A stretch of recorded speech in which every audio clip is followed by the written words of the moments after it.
Pasensyahan mo na yung tulong ko sa'yo, ha? Kasi sakto pamasahe na lang ang dala ko.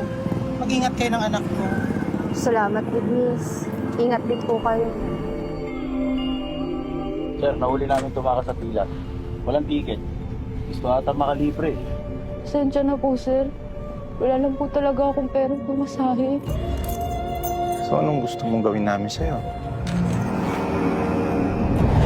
Sexy, pwede ba pagbusig na yung baby mo? Ako naman maging baby mo. Ano yan? Gugulo ba kayo? Kuya, salamat talaga. Thank you, Git, kuya. Totoo ba talaga yung kwento mo? Hindi ako makapaniwala.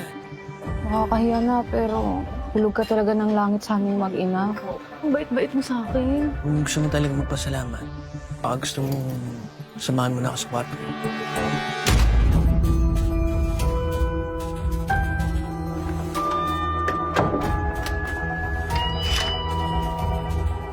Huwag ka matatakot sa akin, ha? Mabait ako. Ligo ka na. Maang-maangang ka pa diyang di ka maligo.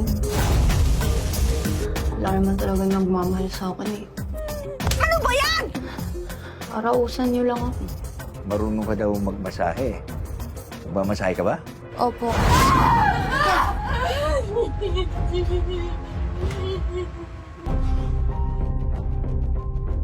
Nauunawaan kita. Basta ipangako mo. Babalikan mo ang anak mo. Ipangako mo.